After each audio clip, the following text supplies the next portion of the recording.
अतुलित बलधामम हेम शैलावतेहम धनुजुवन कृशानुनुम ज्ञानिनाम गण्यम सकल गुण निधानम वानराणामधीशम रघुपति प्रिय भक्तम वात जातम नमामि। बहनों भाइयों, जय श्री राम, जय हनुमान। हनुमान जी चिरंजीवी हैं, अजर हैं, अमर हैं, और जो 8 लोग जिन्हें अमरता का वरदान प्राप्त है उनमें से प्रमुख हनुमान जी हैं। हनुमान जी की कथा सुनने और सुनाने दोनों में ही अपार आनंद की प्राप्ति होती है, और साथ ही साथ प्रत्यक्ष और अप्रत्यक्ष रूप से सुनने सुनाने वाले दोनों को लाभ मिलता है। इसलिए आप लोगों से मुझे मेरा एक निवेदन है, यदि आप हनुमत कथा सुनना आरंभ कर दें तो उसके पश्चात उसे अंत तक सुनें। कृपया बीच में रोककर बंद करना हनुमान जी की उपेक्षा करने जैसा होगा। यदि आपको नहीं सुनना हो तो आप अभी से बंद कर दें, किंतु यदि आपने हनुमत कथा सुननी प्रारंभ कर दी है तो मेरा आपसे निवेदन है कि उसे अंत तक सुनिएगा।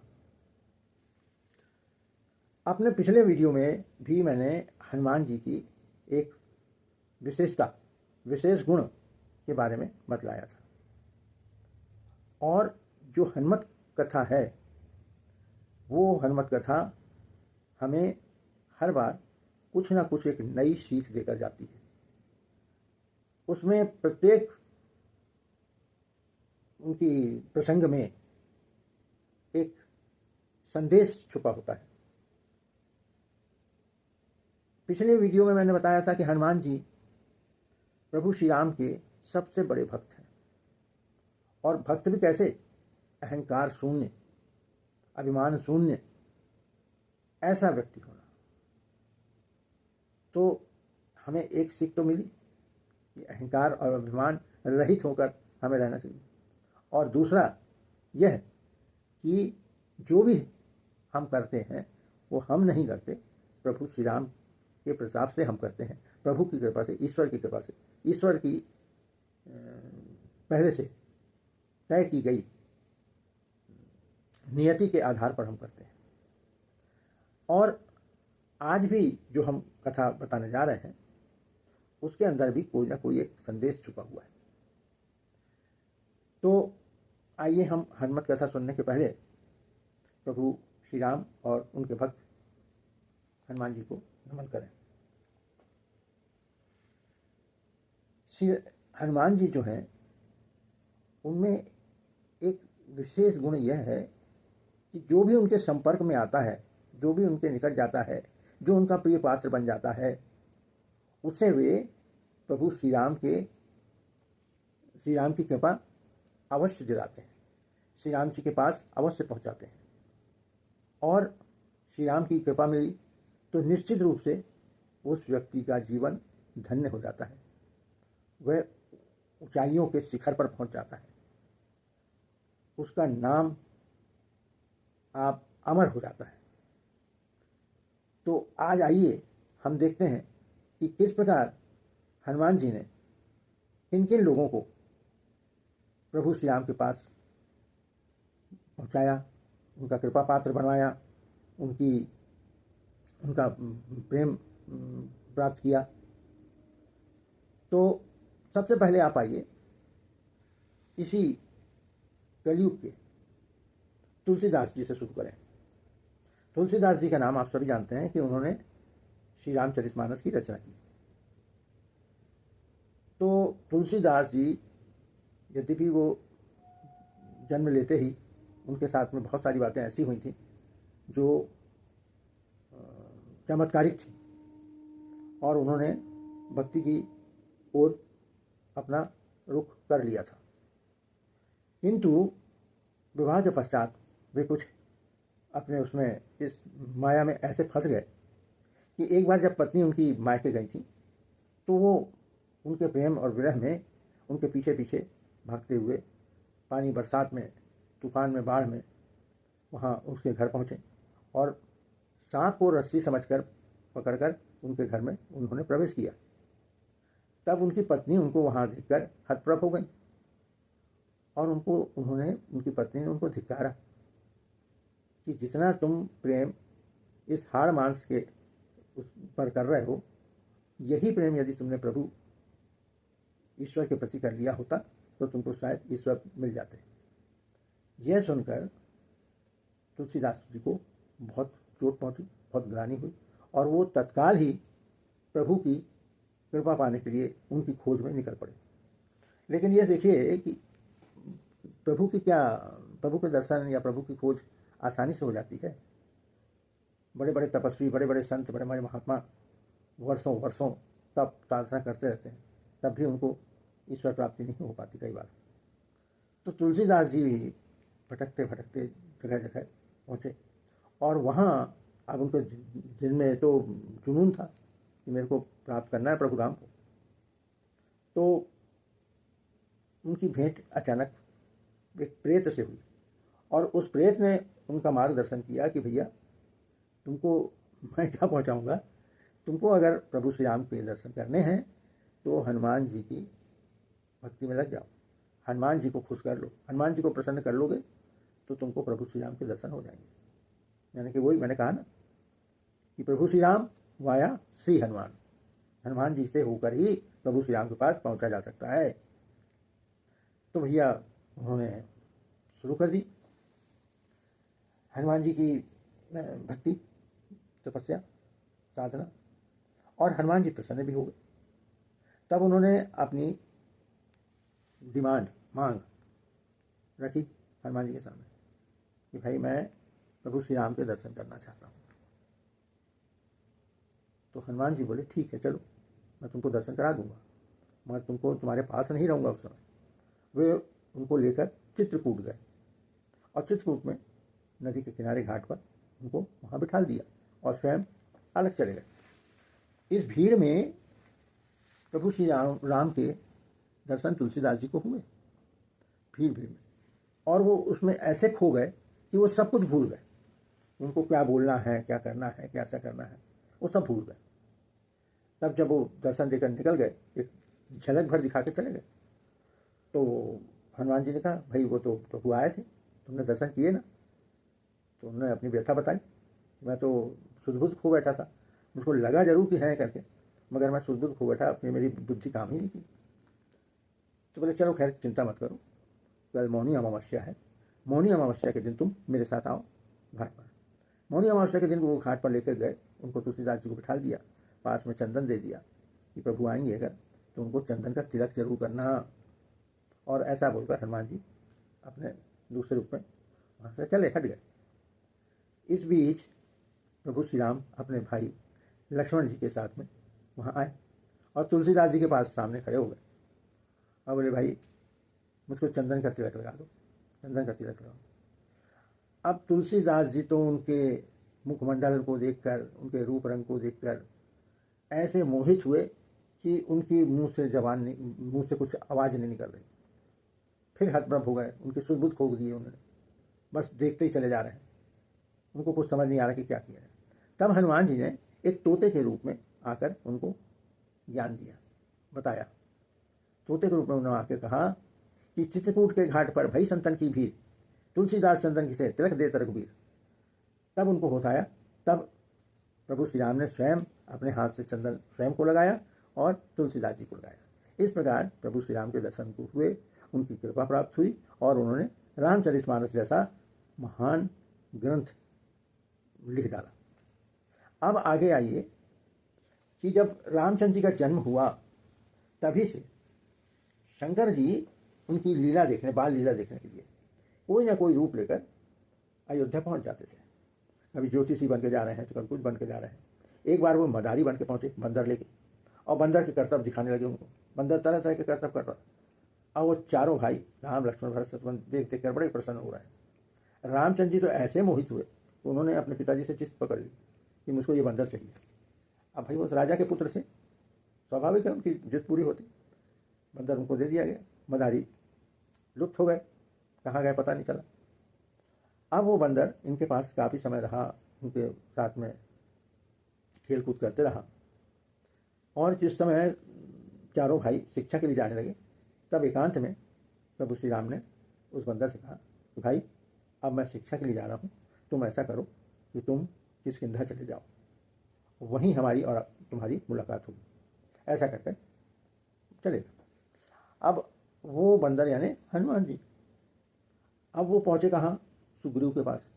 सुग्रीव कौन? बाली का भाई। बाली उससे नाराज होकर उसको मारने के लिए दौड़ा। तो सुग्रीव जो हैं उनको ये मालूम था कि ऋषिमुख पर्वत पर बाली नहीं आ सकता, क्योंकि उसको श्राप है, वहाँ जाएगा तो वो मारा जाएगा। तो वो ऋषिमुख पर्वत पर पहुँच गए अपने साथियों के साथ, और वहीं पर उनके साथ में हनुमान जी रहने लगे। बाली ने सुग्रीव की पत्नी का भी हरण कर लिया था जबरदस्ती, और यद्यपि वो एक गलतफहमी थी जिसके कारण बाली सुग्रीव से नाराज हुआ और उसे लगा कि ये मेरे मरने के बाद ये राजा बनकर बैठ गया है। तो सुग्रीव के साथ वो वर्ष वहाँ रहने लगे। जब श्री रामचंद्र जी माता जानकी की खोज में भटकते हुए ऋषिमुख पर्वत की तलहटी पर पहुँचे, तब दूर से देखकर सुग्रीव को डर हुआ कि कहीं बाली ने मुझे मारने के लिए किसी और को तो नहीं भेजा है, जो क्षत्रिय जैसे लोग दिख रहे हैं युवक। तो हनुमान जी ही वहाँ पहुँचे, एक ब्राह्मण का वेश किया और बहुत शुद्ध व्याकरण से और शुद्ध भाषा में उनसे परिचय लिया। तो जब उन्होंने कहा कि वो कौन है, बताया प्रभु ने, तब हनुमान जी को अपने ऊपर बड़ी लज्जा आई कि हे प्रभु, मैं कैसा मूर्ख जो मैं आपको नहीं पहचान सका, और वो उनके चरणों में लिपट गए। तो हनुमान जी ही उनको सुग्रीव के पास ले गए, सुग्रीव से उनकी मित्रता कराई कि भाई आपका काम ही सुग्रीव करेगा, सीता माता की खोज ये सुग्रीव करेगा। अब सुग्रीव के कष्ट का हरण प्रभु श्री राम ने किया, अर्थात बाली को मारकर, और सुग्रीव को उसका राज्य दिलाया, उसकी पत्नी वापस दिलाई। तो सुग्रीव को भी राज और पत्नी की प्राप्ति हुई और प्रभु श्री राम की मित्रता मिली। किसके कारण? हनुमान जी के कारण। अब आइए आगे। जब हनुमान जी माता सीता का पता लगाने के लिए लंका पहुँचे, तो लंका में वहाँ जब वो बहुत सूक्ष्म रूप में अपने को एक मच्छर के रूप में रखकर प्रविष्ट किए थे लंका में, तो वो जब घूम रहे थे तब उनको एक बड़ा आश्चर्य हुआ एक भवन देखकर, जिसमें रामायुध यानी धनुष बाण बने हुए थे, तुलसी का वो चौरा रखा हुआ था। तो हनुमान जी को बड़ा आश्चर्य हुआ, यानी लंका निश्चर निकर निवासा, यहाँ कहाँ सज्जन करवासा। मनमहु तरह करे कभी लागा, तेही समय विभीषण जागा, राम राम तेहि सुमरन कीना, हृदय हर्ष कवि सज्जन चीना। तब विभीषण जी जागे और जब उन्होंने राम राम कहा, तब रामचंद्र जी का नाम सुनकर उन्होंने हनुमान जी ने सोचा कि यही व्यक्ति है जिससे मुझको परिचय करना चाहिए और अपना परिचय देना चाहिए। तो पहले तो वो ब्राह्मण के रूप में गए, और जब विभीषण ने कहा कि आप कौन हैं प्रभु, आपसे मिलकर तो मुझको ऐसा लग रहा है कि कुछ पूछो मत। तो तब हनुमान जी ने उनको अपनी वास्तविक बात बताई। तब हनुमंत कही सब राम कथा निज नाम, सुनत जुगल तन पुलक मन, मगन सुमरि गुण विराम। तो उन्होंने तब बताया, और उनसे इतना प्रभावित हुआ विभीषण, बताइए वो छोटी सी भेंट हुई थी, और उसके बाद एक दिन बीता, समझिए। रात को प्रभु हनुमान सीता जी से मिले, और उसके बाद उन्होंने लंका में उत्पात मचाना शुरू किया उनकी सीता माता की कृपा से कि भाई मैं कुछ फल वल खा लूँ क्या। तब सीता माता ने उनको आदेश दिया कि हाँ तुम प्रभु जाओ खाओ। तब उन्होंने वहाँ उत्पात शुरू किया, और उसके बाद मेघनाथ उनको अपने साथ ब्रह्मास्त्र के द्वारा बांध कर ले गया। यद्यपि ब्रह्मास्त्र उन पर हनुमान जी पर असर नहीं करता था, क्योंकि उनको वरदान प्राप्त है कि ब्रह्मास्त्र का भी उन पर कोई असर नहीं होगा, लेकिन उनको राम का काम करना था। ब्रह्मास्त्र से साधा कभी मन कीने विचार, जौ न ब्रह्मसर मानव महिमा मिटाई अपार। यानी कि जब ब्रह्मबाण उसने साधा मेघनाथ ने, तो उनको लगा कि अगर मैं ये ब्रह्मबाण को नहीं वो करूँगा तो उसकी महिमा कम हो जाएगी और मेरे को अपने प्रभु श्री राम का काम करना है। तब वो वहाँ गए और उस समय जब रावण ये आज्ञा दे रहा था कि इसको मार डालो वानर को, तब उस भरी सभा में अपने भाई, बड़े भाई को विभीषण ने समझाया। किसके पक्ष में? हनुमान जी के पक्ष में। एक छोटी सी भेंटने के बाद कि भाई ये दूत है, इसे मारिए मत। और हनुमान जी वहाँ पर लंका में आग लगाकर आ गए। और इसके बाद जब विभीषण ने रावण को समझाने की कोशिश की कि भाई वो समुद्र के निकट आ गए हैं, इसलिए तुम उनके साथ समर्पण कर दो उनके आगे, तो उसने उसको विभीषण को मारकर भगा दिए। तब विभीषण जब यहाँ मिलने आए प्रभु श्री राम से, तब भी हनुमान जी ही सहायक बने विभीषण को रामचंद्र जी से मिलाने में। उन्हीं ने कहा कि नहीं, यह व्यक्ति गलत नहीं हो सकता। उन्होंने प्रभु श्री राम को सारी बातें बताई। तो विभीषण से मित्रता हुई और उसका परिणाम क्या हुआ कि रावण के बाद विभीषण लंका के राजा बने। विभीषण को भी अमरत्व की प्राप्ति हुई प्रभु के आशीर्वाद से। तो उनको तो राष्ट्रीय विभीषण को मिलने के बाद ही प्रभु श्री राम ने कर दिया था। रावण क्रोध अनल निज श्वास समीर प्रचंड, जगत विभीषण राघव दीनहु राज अखंड। जो संपत्ति से रावण नहीं, दीन दिए दशमास, सोई संपदा विभीषणी सकुच दीन रघुनाथ। यानी कि जो संपदा, संपत्ति, समृद्धि रावण को श्री शंभु भोलेनाथ ने दी थी, अपने 10 शीश काट कर देने के बाद वो उनको बड़े सकुचाते हुए प्रभु श्री राम ने विभीषण को दे दी बिना किसी मांग के। तो विभीषण को राज्य मिल गया और सबसे बड़ा उसको प्रभु श्री राम की भक्ति मिली, जिसके लिए वो वर्षों से लगातार अपनी साधना कर रहा था, राम राम का जप कर रहा था। तो इस तरह से विभीषण को भी उन्होंने मिलवाया। अब आपको एक और घटना बताता हूँ कि जब राम सेतु की तैयारी हो रही थी, तैयार हो गए थे, समुद्र ने बता दिया था कि नल नील आपके 2 इंजीनियर हैं, उनके जरिए आप यहाँ पर अपना पुल बनाइए, सेतु बनाइए। तो वानर, भालू, बड़ी बड़ी चट्टानें, पर्वत, शिलाखंड लेकर आने लगे, बहुत बड़े पेड़ उखाड़ कर। तो ये हुआ कि दक्षिण भारत में उस समय जितने भी शिलाखंड, पर्वत, पहाड़ थे, वे सारे के सारे वानरों ने, भालुओं ने पुल बनाने के लिए समुद्र में लगा दिए। अब इसके बावजूद भी जरूरत थी, तो फिर ये लोग और आगे बढ़े उत्तर दिशा की ओर। तो उत्तरी भारत की तरफ जब बढ़े तो हनुमान जी भी गए हुए थे, सभी वानर गए थे, सब अपने अपने तरफ से लेते आ रहे थे, ला रहे थे। तो हनुमान जी ने एक बहुत बड़ा पर्वत उठाकर चलना शुरू किया। वो पर्वत भी स्वयं बड़ा खुश हो गया, उसको मालूम हो गया कि ये प्रभु श्री राम जो राम सेतु बना रहे हैं, सेतु बन रहा है, उसके लिए मुझे ले जाया जा रहा है। लेकिन क्या हुआ कि अचानक सेतु निर्माण पूर्ण हो जाने के कारण प्रभु श्री राम ने ये घोषणा कर दी कि अब जो भी वानर या भालू हैं, वे लोग जो पत्थर या शिलाखंड या पर्वत या पेड़ लेके आ रहे हैं, उसको वहीं रख दें, क्योंकि हमारा सेतु निर्माण का कार्य पूरा हो गया है, अब हमें आवश्यकता नहीं, इसलिए जहाँ हैं वहीं रख दें। तो ऐसी स्थिति में हनुमान जी जो पर्वत लेके आ रहे थे, वो इंद्रप्रस्थ से कुछ आगे आ गए थे। तो उनको जब ये सूचना मिली तो उन्होंने उस पर्वत को वहीं नीचे स्थापित कर दिया, तो और स्थापित करके वहाँ से चलने लगे। तो जैसे ही चलने को हुए तो पर्वत ने कहा उनसे, हे प्रभु, मैं बड़ा धन्य मान रहा था अपने आप को, गदगद हो गया था जब आपने अपने हाथों से मुझे अपने उठाया और ये पता चला कि मुझे श्री राम के जो सेतु बन रहा है उसमें काम में लाया जाना है।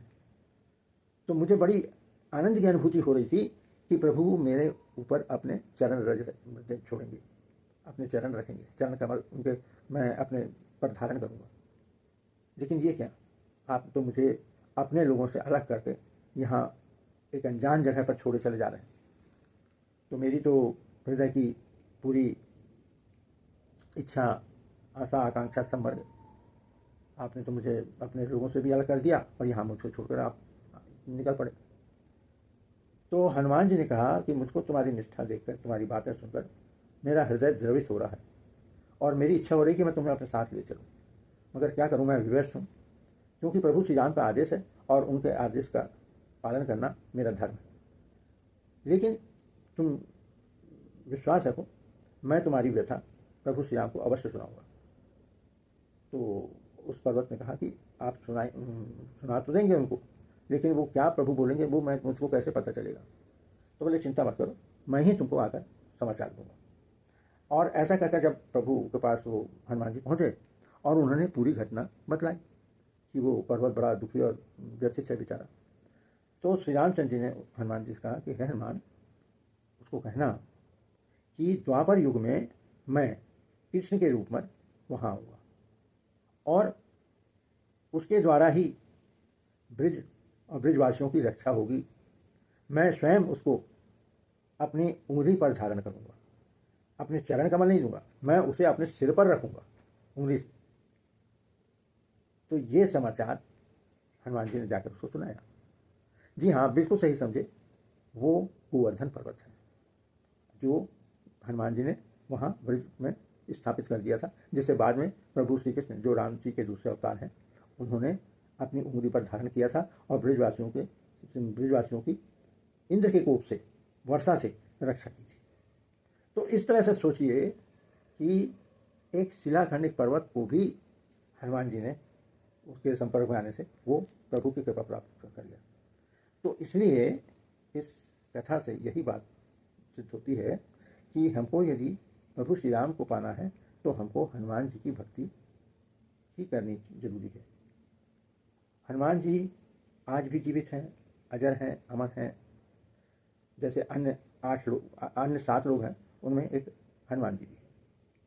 तो वो अपनी कृपा निश्चित रूप से अपने भक्तों पर करते हैं, यह अनुभूत सत्य है। और ऐसी कई घटनाएं हैं जिसमें प्रभु श्री हनुमान जी ने स्वयं अपनी कृपा बरसाई और उनकी कृपा से संकट दूर हुए, कष्ट दूर हुए लोगों के। इससे संबंधित बातें मैं अगले हनुमान जी के वीडियो में आप लोगों को सुनाऊंगा। तब तक के लिए अब आज हम विराम लेते हैं और आप लोगों से मेरा एक अनुरोध है कि इस वीडियो को कम से कम लाइक अवश्य करें, शेयर तो जरूर करें, ताकि हनुमान जी की गाथा अधिक से अधिक लोगों तक पहुंच सके। इसमें आपका योगदान बहुत बड़ा होगा। और कमेंट में यदि आप कुछ ना लिखें तो कम से कम जय श्री राम, जय हनुमान लिखें, यही आपकी बहुत बड़ी सहायता होगी। बहुत बहुत धन्यवाद। जय श्री राम, जय हनुमान, हर हर महादेव, जय भोले।